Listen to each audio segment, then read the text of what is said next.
And doctor Harish Devalla working as an intern in KIMS medical college and hospitals. ఇవాళ మన పళ్ళుకు పట్టే పుచ్చు అండ్ దాని దగ్గర ట్రీట్మెంట్ గురించి నేను మీకు చెప్తాను. యూజువల్ గా మన పళ్ళు మీద ప్లాక్ అనే బ్యాక్టీరియా యాసిడ్స్ ప్రొడ్యూస్ చేయడం వల్ల మన పన్ను పొరలు గ్రాడ్యువల్ గా కరిగిపోతూ రావడం వల్ల మనకు పుచ్చు తయారవుతుంది అనమాట. అండ్ దట్టు మనం సరిగా బ్రష్ చేయకపోవడం ఇస్ ద మెయిన్ రీజన్. దాని తర్వాత దాని పుచ్చు పళ్ళకు వచ్చే లక్షణాలు ఏంటి అంటే మన బ్లాక్ హోల్స్ లాగా పన్ను మీద ఫామ్ అయిపోతూ ఉంటుంది.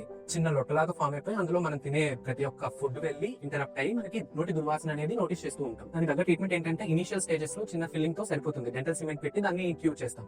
దాని తర్వాత సీరియస్ స్టేజెస్ లో మనకి పన్ను ఇట్లా ఫామ్ అవడం అనేది పస్ ఫార్మేషన్ అంటే చిన్ ఫార్మేషన్ అవుతూ ఉంటుంది అనమాట లోపల బోన్ దగ్గర. సో దానికి ట్రీట్మెంట్ ఏంటంటే రూట్ కెనాల్ ట్రీట్మెంట్. మనకి రూట్ కెనాల్ ట్రీట్మెంట్ చేయాల్సిన పన్ను ఇలా ఉంటుంది. రూట్ కెనాల్ అయితే ఖచ్చితంగా 3 స్టేజెస్ లో చేయాల్సి ఉంటుంది. ఫస్ట్ లోపల పల్ప్ అనే భాగాన్ని తీసేసి శుభ్రపరిచి డిస్ఇన్ఫెక్ట్ చేసిన తర్వాత ఫిల్లింగ్ పెట్టేసి దానిపైన క్యాప్ వేస్తారు. క్యాప్ వేయడం ఎట్లా ఉంటుందంటే 3 రకాలు ఉంటుంది అనమాట. సెరామిక్ పన్ను ఉంటుంది, మెటల్ పన్ను ఉంటుంది, దాని తర్వాత మెటల్ సెరామిక్ పన్ను ఉంటుంది.